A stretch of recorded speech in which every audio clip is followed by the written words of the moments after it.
and welcome to Ecom Monthly Intro to American Culture. I'm Heather. And I am Marcellus. And if you can't tell by my cute little ears... Oh my God, Heather, what is this? It's Easter time. It's April. Yeah, so I'm themed up today. Easter bunny. And you're quite a cute bunny. Thank you. Yeah, so in Easter time in America, we like to celebrate with candy, Easter egg hunt. That's right. Easter egg coloring, which is a very popular thing to do in America. And what that is taking a boiled egg and then coloring the egg and making decorations on the egg. Yeah, I don't know. I like that. But when I was a child, most popular thing was to get the plastic eggs and you open them and put candy inside. And then your mother or father hides the eggs around the house or around your yard. And then the children go on an Easter egg hunt, collecting the eggs and collecting the candy inside. Wow, very interesting. Very happy. Yeah.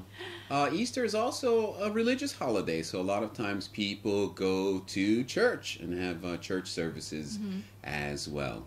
But every family's different. It doesn't have to be religious for everyone. Some people have different religion, but still enjoy the Easter bunny and Easter egg hunt and candy. And for those people who are religious, they can also enjoy celebrating the holiday of Easter as well. That is true.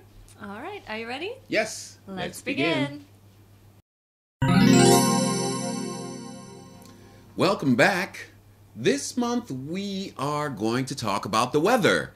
And to introduce the weather, we have 3 key words.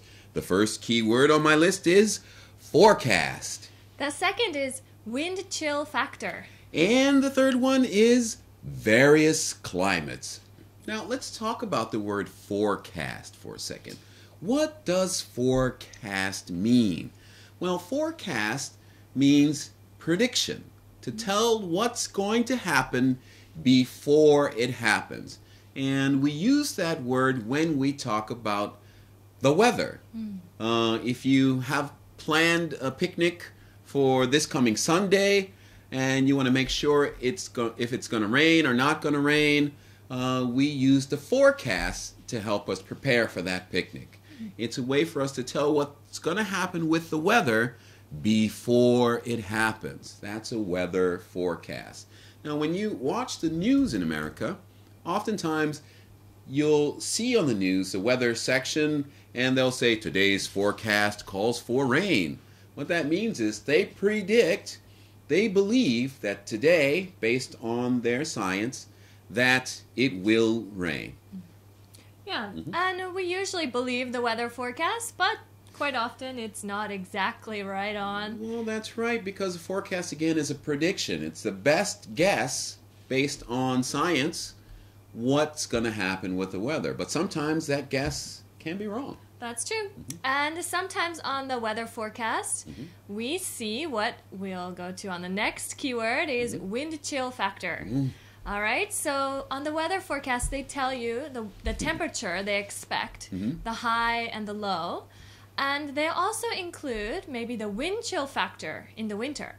And what this is you have the temperature that the thermometer will show, what temperature. And in America, we use Fahrenheit, not Celsius. That's right. Right? So if it's 32 degrees Fahrenheit is freezing. And under that gets lower. But wind chill factor is the feeling, how cold it feels, including the wind. Right? So if the temperature is, let's say, 40 degrees Fahrenheit, but it's very windy, maybe the wind chill factor will be, I don't know, 30 degrees Fahrenheit. That's right. Or something like that. Now, it's really interesting because when I was in the UK, I saw that instead of using the word wind chill factor, they used the term real feel. So basically, real feel was the same as wind chill factor. If it's, let's use Celsius because we're talking about the UK and Europe. If it's 20 degrees on the thermometer, but it's windy or humid, then the real feel may be a little bit higher or lower than what the thermometer says. So wind chill factor for people living in the UK, or maybe a lot of Europeans are familiar with this term, would be real feel. Right, but the wind chill factor would just be in the winter, probably. That's right. In the summer, what do we use there? Humidity? I don't think we have a word for that, really. Maybe not. No, in summer it's just hot. Yeah, the heat index, maybe heat index or something. Okay. Now that brings us to the third keyword, which is, what was it? Various climates. Yes. That's right. In America and throughout Europe as well, there are various climates. What that means is there are various temperature zones. And depending on the zone, there could be 4 seasons, there could only be 2 seasons, or in some cases 1 season. So climate is how warm or how cold an area is. Now, my hometown, Cleveland, Ohio, depending on the time of year, the climate changes.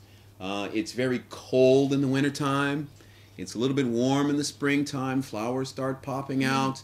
Summertime, it's really hot, and we have barbecues.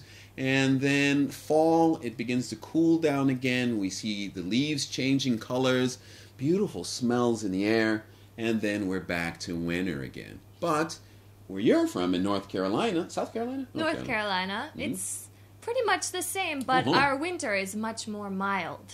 Maybe we might have snow once or twice, or maybe not at all.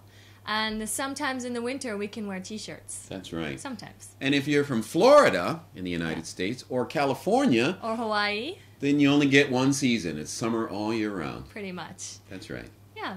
So we do, many different climates. All right. I That's guess it for today. Take care. Bye.